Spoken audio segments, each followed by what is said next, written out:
우리가 성경을 요즘 계속 읽잖아요. 성경을 읽다 보니까 사무엘하 10장, 11장을 읽다가 그런 생각이 들더라고요. 왜 똑같은 잘못을 했는데 어떤 사람은 그것을 해결하지 못하고 덮기에 바빴고, 어떤 사람은 또 이렇게 잘못된, 오히려 사무엘하 10장에 나오는 한운 왕과 사절단을 수염을 깎고 볼기까지 옷을 잘랐던 그 한운 왕과 신하들을 통해서 왜 이들은 다윗 왕이 베풀어준 그 은혜를 은혜로 받아들이지 못했을까? 그리고 잘못을 깨달았는데 왜 그들은 오히려 그것을 전쟁을 일으켜서 그런 위험한 일을 할 수밖에 없었을까라는 생각을 했어요. 근데 이제 11장에 보면 우리가 잘 알듯이 다윗이 아몬과의 전쟁이 일어났는데 신하들이 얘기를 하잖아요. 왕이요, 가지 마세요. 이제 왕의 생명이 우리 나라의 존폐를 위협하는 일인데 가시는 게 좋지 않겠습니다라고 신하들이 왕을 왕궁에 있게 했고, 그렇게 함으로 인해서 다윗이 전쟁 중에 늘 분주했던 다윗이 갑자기 할 일이 없어졌어요. 그러니까 집에서 왕궁에서 이렇게 낮잠을 한숨 자다가 저녁쯤 돼가지고 시원하니까 왕궁을 쭉 거닐다 보니까 예쁜 여자가 목욕을 하네요. 목욕을 하는 걸 보니까 누군지 궁금해요. 그래서 신하들을 시켜가지고 저 여자가 누구인지 알아와라 라고 했더니 전쟁에 나간 우리아 장군의 아내입니다 라고 고하는 거예요. 그러니까 전쟁 중에 나가 있는 우리아의 아내야 라고 하면 일반적으로 생각할 땐 충신의 아내구나 라고 마음을 돌이켜야 되는데, 다윗은 이때 자기가 왕이었고 모든 것을 소유할 수 있는 힘이 있는 그런 자리에 있었어요. 그가 전쟁 중에 나갔을 때는 사느냐 죽느냐 어떤 선택을 끊임없이 해야 될 때는 그의 영이 맑아 있었지만, 지금 이제 육체적으로 회복되어 있고 모든 것이 편안한 이런 상황에서는 다윗은 내가 가진 힘만 생각할 수밖에 없었던 것 같아요. 이 다윗은 밧세바를 데리고 오라고 그래서 하룻밤을 같이 자요. 근데 또 사건이 또 터졌네요. 이 밧세바가 임신했다고 소식을 전해오는 거예요. 다윗은 생각했어요. 이거를 어떻게 모면할까? 그리고는 우리아 전쟁 중에 나가 있는 우리아 장군을 불러들여서 상을 크게 내리고 먹을 걸 많이 챙겨가지고 집으로 보내주면서 집에 들어가서 쉬어라. 근데 우리아는 참 충신이었어요. 우리 동료들이 지금 전쟁 중에서 사느냐 죽느냐 전쟁 중에 있는데 내가 아내하고 한가롭게 집에 가서 편안하게 잘 수 없다. 갑옷을 벗지 않고 그는 밖에서 야영을 합니다. 그렇게 몇 차례의 권유를 했는데도 불구하고 우리아가 결국 자기 아내와 동침하지 않자 다윗은 자신의 한 잘못을 숨기기 위해 선택을 하죠. 요압에게 이 문서를 전해라. 그리고는 이 요압에게 우리아 장군을 전쟁 중에 성벽으로 보내가지고 죽게 하라 이렇게 명령을 보내요. 참 다윗의 일생에서 이 사건은 다윗의 그 일생에 굉장히 치명적인 사건이죠. 근데 참 재밌는 건 다윗이 그렇게 무수히 많은 칭찬과 하나님 보시기에 친구, 마음에 맞는 벗이라고 했던 이 다윗이 이런 잘못을 했을 때 나단 선지자를 통해서 바로 회개하라고 말씀하시잖아요. 죄를 지적하자마자 다윗은 그 자리에서 하나님 앞에 죄를 돌이키고 하나님 앞에 회개를 해요. 그로 인해서 나가던 다윗이 돌아와서 다윗을 용서하는 이 사건을 우리가 봅니다. 사무엘하 10장에 나오는 한운 왕과 관리들도 잘못을 했어요. 다윗 왕은 더 잘못을 했어요. 이 사람은 충신인 우리아 장군을 죽였잖아요. 그런데 잘못된 일을 했을 때 그것을 깨닫고 어떤 행동을 하느냐가 더 중요한 것 같아요. 우리 인생에서 실수 안 하는 사람 없고 잘못 안 하는 사람은 없는 것 같아요. 그러나 그러한 잘못과 잘못된 선택을 했을 때 어떻게 할 것이냐를 선택하는 몫은 바로 우리의 몫인 것 같습니다. 열왕기상 18장에 보면 엘리야 선지자가 이런 이야기들을 해요. 엘리야가 아합 왕을 찾아서 누가 진짜 하나님이신지를 보여주고 싶은 엘리야가 아합 왕에게 당신이 바알을 섬기는 제사장들과 아세라산을 섬기는 그 모든 사람들을 데려다가 우리 한번 누가 진짜 하나님인지 한번 봅시다. 그리고 사람들을 불러들이죠. 그렇게 했을 때 사무엘상 18장 30절에 이렇게 기도를 하는 거예요. 여호와여 내게 응답하소서. 내게 응답하소서. 이 백성에게 주 여호와는 하나님이신 것과 주는 그들의 마음을 되돌이키실 이심을 알게 하옵소서. 엘리야는 억울한 일이 참 많았어요. 엘리야는 참 우상을 숨기던 이 이스라엘의 북이스라엘이 아주 아합 왕의 그 하나님 보시기에 악을 최고치로 행할 때 일을 했던 엘리야였는데, 이 엘리야는 억울한 일을 너무너무 많이 당했지만 하나님 앞에서 하나님의 일을 최선을 다해서 일을 했던 선지자죠. 그런데 아합 왕이 이 엘리야를 알아주지 않는 거예요. 그러니까 결국은 숨어 있기도 하고 또 여기 나타났다 저기 나타났다 하나님을 하다가 이런 갈매산에서의 우리가 너무나 잘 알고 있는 이 사건을 하게 되는 거죠. 엘리야는 우상에게 마음을 빼앗긴 이스라엘 백성들에게 여호와 하나님만이 유일한 하나님이시라는 사실을 보여주고 싶었던 것 같아요. 그 어디에도 하나님, 내가 하나님의 참된 선지자임을 볼 수 있게 해주세요. 하나님, 내가 그동안 어떻게 하나님을 위해서 헌신하고 애썼는지 이들이 알게 해주세요라는 얘기는 한마디도 없어요. 오로지 엘리야가 기도했던 것은 여호와여 내게 응답하소서, 내게 응답하소서. 이 백성에게 주 여호와는 하나님이신 것과 주는 그들의 마음을 되돌이키심을 알게 해주세요라는 엘리야의 간절한 기도를 우리는 볼 수가 있죠. 하나님의 대사로 쓰임받았으나 그 마음 가운데 이스라엘 백성들이 여호와께로 돌아오지 않는 것을 볼 때 얼마나 마음이 아팠을까요?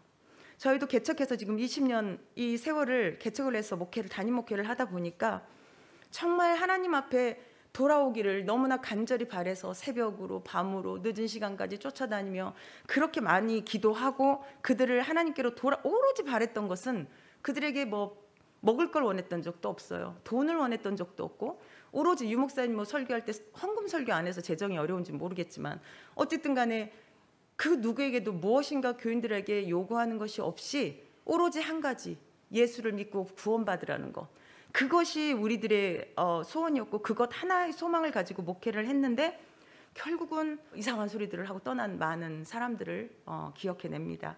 그런데 우리는 이렇게 작은 목회 몇 사람인데도 이렇게 가슴이 아픈데, 엘리야는 이렇게 어마어마한 하나님의 일을 하면서 이 이스라엘 백성들이 하나님이 참신이라는 것을 알아야 되는데 모르는 거예요. 이때 얼마나 그 마음에 화가 나고 분통이 터졌을까 생각을 했습니다. 엘리야는 아합 왕에게 바알 선지자 450명과 아세라 선지자 400명을 불러서 갈멜산으로 불러주십시오. 그리고는 엘리야의 기도가 어떻게 응답을 하는지, 아니면 이 우상을 숭배하는 이들의 기도가 응답을 하는지 우리 한번 봅시다. 그래서 참 하나님을 우리가 가려냅시다라고 불러드리는 거예요.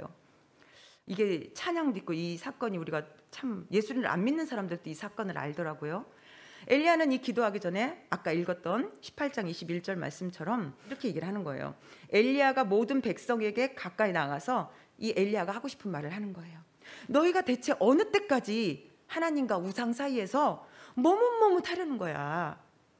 여호와가 만일 하나님이면 여호와를 따르고 바알이 하나님이면 바알을 따라라. 백성이 한마디도 말을 못하잖아요. 그리고는 우리가 알듯이 아까 본문의 말씀을 읽었잖아요. 여호와여 여호와여 내 기도에 응답해 주세요라고 하면서 기도를 하는 장면이 나오죠. 여호와여 여호와여 내게 응답하소서, 내게 응답하소서 할 때 이 엘리야의 마음이 어땠을까? 저는 이게 굉장히 마음에 좀 와 닿았어요. 하나님 앞에 기도를 할 때 우리는 정말 간절한 기도를 하잖아요. 그랬을 때 하나님이 이것을 꼭 응답해 주시길 바라는 마음으로 기도하는 그 마음이 어떤 것인지를 알기 때문에 엘리야의 이 간절한 마음을 제가 같이 좀 공감을 했습니다. 이 백성에게 주 여호와는 하나님이신 것과 주는 그들의 마음을 되돌이키시는 이심을 알게 해주세요. 제발 이들이 여호와께로 돌아오고 우상에게서 돌이킬 수 있도록 하나님 기적을 베풀어 주세요 라고 간절히 바랬는데, 그 이유와 목적은 오로지 하나님 그리고 이스라엘 백성들, 이 사람들 뿐이었다는 것이 저는 참 너무나 존경스러웠습니다.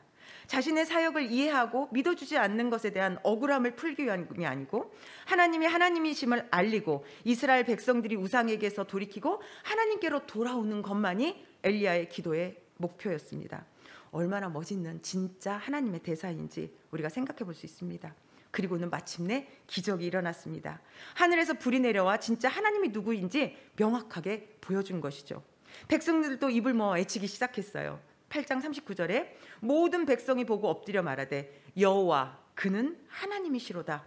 여호와 그는 하나님이시로다. 아멘. 이게 진짜 목회가 이래야 되지 않을까 생각을 했어요. 진짜 하나님이신 거를 알게 해주시고 정말 하나님을 하나님께로 돌아올 수 있도록 마음을 돌이켜주세요라고 기도했을 때 정말 삶 가운데 그것이 기적으로 나타나야 되고 우리의 삶을 통해서 하나님을 보여줄 수 있어야 되고 그를 통하여서 믿지 않는 많은 자들이 혹은 하나님과 우상사에서 머뭇거리는 그런 사람들이 여호와 그는 하나님이시로다, 이 세상에 예수 그리스도만이 참된 하나님이시구나라는 것을 고백할 수 있는 우리 교회가 된다면 지금 이 시대가 아무리 악하다 하더라도 우리에겐 소망이 있을 거라고 생각해 봅니다. 엘리야와 백성들은 우상의 제사장들을 다 죽였어요. 하늘에서 불이 떨어지는 것과 동시에 함께 엘리야가 소리치잖아요. 자, 너희들은 이제 누가 하나님인지 알게 됐지? 자, 저 제사장들과 저 선지자들을 죽여라 라고 할 때 이 사람들을 다 죽이잖아요. 백성들이 다 같이. 그래서 여기서 행복하게 끝이 나면 얼마나 좋겠어요. 근데 이후에 보면, 성경을 보면 이 백성들이 다시 우상에게로 돌아가는 것을 우리는 볼 수 있습니다.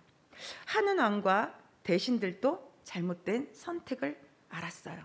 그들은 깨달았을 때 그들의 잘못된 선택을 덮기 위해서 전쟁을 일으켰어요.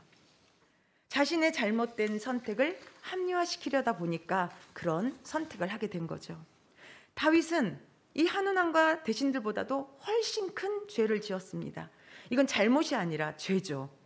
그런데 자신의 잘못을 깨닫는 순간 회개하고 돌이켜서 용서함을 받아요. 이스라엘 백성들은 잘못된 선택을 알고 돌이켰어요. 그래서 여호와께로 돌아왔어요. 그러나 다시 우상에게로 돌아갔어요. 잘못의 무게를 굳이 비교하자면 다윗의 것은 비교할 수도 없어요. 정말 우리들이 생각할 때 누구 죄가 더 크냐라고 하면 이 다윗의 죄는 우리가 무게를 감히 따질 수도 없잖아요. 그런데 잘못을 하나님 앞에 인정했을 때 하나님은 그 모든 것을 용서해 주시는 것을 볼 수 있잖아요. 잘못을 했을 때 혹은 잘못한 것을 깨달았을 때 어떻게 하느냐가 중요한 것을 알 수 있습니다. 아주 사소한 것이라도 아니면 아주 큰 것이라도 우리가 이것이 잘못됐구나라는 것을 깨달았고 인지됐다면 그것을 하나님 앞에서 바로 인정하고 회개할 수 있는 저와 여러분이 되시기를 예수님의 이름으로 축원합니다. 사람은 누구나 다 실수를 할 수 있어요. 막중한 죄를 지을 수도 있어요. 그러나 중요한 것은 그 잘못된 생각을, 잘못된 행동을 깨달은 후에는 어떻게 하느냐가 중요한 거죠. 저도 목회 지금 20년 세월을 돌이켜보면 제가 부목으로 있는 7년 동안은 별로 그렇게 뇌리 속에 남는 게 없어요. 부목으로 그냥 부목사의 아내로 모든 예배를 드리고 기도 생활하고 그냥 요한이를 키우면서 그 사택에서 사는 것, 그것 외에는 달리 할 일이 없었고, 그러다 보니까 감사하게도 하나님께서는 저에 대한 뒷얘기들이 별로 없었던 것 같아요. 모르겠어요. 제가 못 들었는지. 참 편안한 부목 7년 생활을 했는데 개척을 하고 나니 사실 참 많은 일들이 일어났어요. 돌이켜보면 왜 그런 일이 일어났을까? 제가 어린 나이에 그때가 26에 결혼했으니까 32, 셋 그때 개척을 했어요. 담임 목사의 아내가 돼서 꽤나 어른인 것 같이 생각을 했던 것 같아요.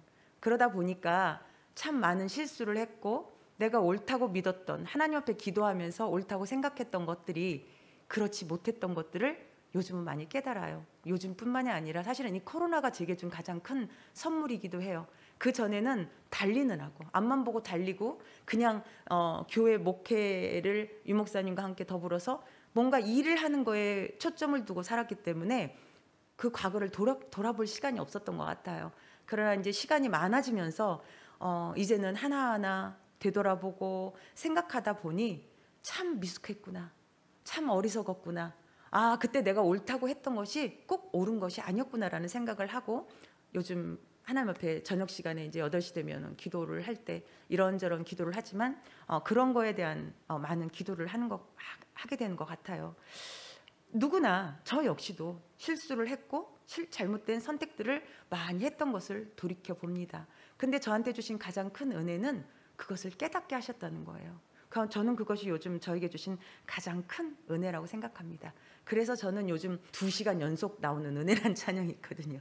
그 찬양을 틀어놓고 기도를 하는데 정말 이 세상에 살아오면서 지금까지 있던 모든 것들이 하나님의 은혜가 아니고는 설명할 길이 없는 것들이 너무나 많은 것을 보게 됩니다. 제가 선택한 잘못된 것도 하나님께서 덮어주시고 여기까지 오게 하셨던 것, 그리고 때로는 제가 옳다고 믿고 추진했던 것들을 하나님이 보시기에 옳지 않았을 순간도 있었을 텐데 그것까지도 하나님이 인정해 주시고 밀어서 여기까지 오게 해주셨던 그 많은 일들, 그것들을 하나님 앞에 감사하는 시간을 갖습니다. 제목을 선택이라고 했던 이유는 하나님께서는 이 세상의 모든 사람들에게 자유의지를 주셨잖아요. 그리고 우리 크리스찬들에게는 특별히 그 의지, 자유의지를 통해서 선택할 수 있는 엄청난 은혜를 허락하신 거예요. 우상을 섬기는 많은 다른 종교의 신들을 보면 사람을 겁탈해요. 막 위협하고 두려움을 심어주고 너 이렇게 안 하면 내가 너한테 벌 줄 거야. 너를 위협할 거야. 네 걸 다 뺏어갈 거라고 협박하지만 우리가 믿는 우리의 하나님은 참된 하나님이시라는 그 이유를 보여주시는 것이 그분은 이 땅에 그 어떠한 것도 취하려고 생각하지 않으시고 생명까지 내주시기를 아쉬워하지 않으시고 그것을 조금도 망설이지 아니하시고 예수 그리스도가 이 땅에 오셔서 돌아가시고 부활하시고 우리에게 다시 그 영생의 소망을 주시는 그 모든 과정을 보면 우리를 얼마나 사랑하셨는지를 깨닫게 되잖아요. 그런데 그 하나님이 우리에게 주신 선택, 네가 어떻게 할 것이냐. 근데 그 하나님이 너 이렇게 해라고 하시지 않으시는 거. 네가 선택해라. 그리고 그 선택한 것을 하나님은 우리에게 책임지라고 말씀하시는 거예요. 그러니까 저는 생각하는 것이 오늘 본문에서 이야기했던 엘리야의 말씀도 있지만 하나님 왕과 그 관리들과 또 다윗 왕과 엘리야와 이스라엘 백성들의 이 사건들을 통해서 우리가 좀 생각을 좀 많이 해봤으면 좋겠어요. 지금 내가 예수 그리스도를 믿기 전에 행했던 잘못된 삶 혹은 죄들이 혹시 있나? 라고 생각을 한번 해보시고 예수 그리스도를 믿은 후에 내가 혹시 제가 지금 고백했던 것처럼 알고 했던 거, 모르고 했던 거 혹은 그때는 잘못이라고 생각을 안 했는데 시간이 지나고 나니 잘못이구나라고 생각이 되는 것들이 있다면 우리는 선택할 수 있어야 돼요.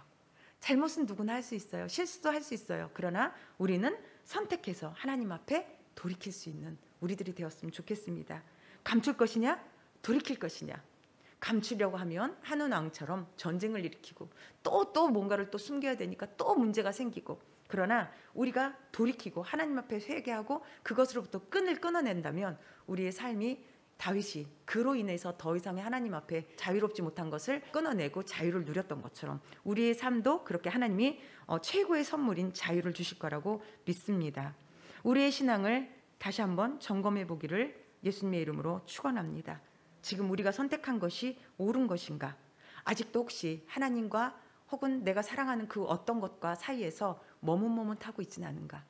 우리가 예수 그리스도를 믿잖아요. 그 믿는 믿음이 흔들릴 거라는 생각은 안 해요. 그러나 예수 그리스도와 함께 이 믿음과 함께 내가 사랑하는 혹은 내가 하나님과의 무게를 같이 둘 만한 그 누군가, 그게 저에게는 남편일 수도 있고 아이들일 수도 있겠죠. 그죠? 그리고 교인들일 수도 있고 때로는 어쩌면 교인들이 하나님보다 우위에 있을 때가 있음을 발견할 때도 있거든요. 그런 것들을 우리가 돌아볼 수 있었으면 좋겠고요. 우리가 머뭇거리지 않기를 소원합니다. 잘못된 선택을 했다면 돌이키고 용서받고 여호와께 온 마음을 드리는 저와 여러분이 되시기를 예수님의 이름으로 축원합니다. 기도하시겠습니다. 만왕의 왕, 정말 이 땅의 우주 만물의 최고의 정말 신, 유일하신 하나님은 삼위일체 우리 하나님밖에 없는 것을 고백하며 나아갑니다.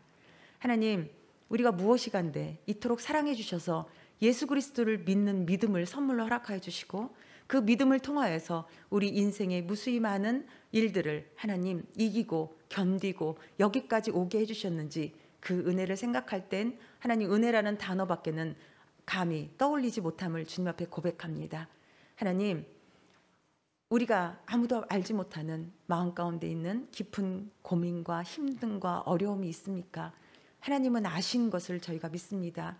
하나님, 각자의 믿음대로 각자의 마음에 있는 소원의 분량대로 하나님께서 친히 만져주시고 위로해 주시고 무엇보다도 그 마음 가운데 있는 퀘스천 질문들에 주님이 친히 응답해 주시길 원합니다. 그리고 우리에게 은혜를 회복시켜 주셔서 하나님께서 우리를 얼마나 사랑하시는지를 우리가 그 사랑을 회복되길 원합니다. 예수 그리스도가 이 땅에 오셔서 나 때문에 정말 그 무수히 많은 고난과 십자가와 또 3일 만에 부활하셔서 우리에게 영생을 약속하신 그 놀라운 기적들을 베풀어 주셨던 것을 기억하면서 하나님 앞에 섰을 때 정말 너 참 잘 살았다. 너 참 잘 참았다. 그래 네가 나 때문에 애썼구나라는 하나님의 위로를, 예수님의 위로를 받는 저와 우리 사랑하는 성도님들이 될 수 있도록 주님 은혜를 베풀어 주시옵소서. 하나님, 우리가 지금 예수님을 부르면서 기도할 때 정말 예수님의 이름으로 두세 사람이 모인 곳에 하나님이 함께 하신다고 말씀하셨사오니 이 시간 성령님 우리 가운데 임재하여 주셔서 우리가 예수 그리스도의 이름으로 구하는 그 기도가 하늘에 상달되어 하나님이 응답해 주시는 능력 있는 기도가 되게 하시고, 우리 마음 가운데 혹시라도 눌려있는 힘듦이 있다면 기도하는 가운데 다 해결되고 풀어지고 하나님의 위로와 하나님의 사랑의 그 품어주심을 경험하고 돌아갈 수 있는 시간이 되시도록 주님 도와 주시옵소서. 또한 한 마음으로 한 목소리로 사랑하는 아버지 지체들을 기도할 때 하나님, 무엇보다도 하문당 권사님과 아버지의 아픈 사람들을 놓고 우리가 매일 기도하고 있습니다. 주님 친히 응답하여 주셔서 하나님 모두가 다 함께 하나님 앞에 영광 돌리시도록 사랑하는 우리 하문당 권사님을 치유하시고 주님이 기름 부어 주시옵소서. 이 시간 함께 하심을 믿고 감사드리며 예수님의 이름으로 기도하였습니다. 아멘.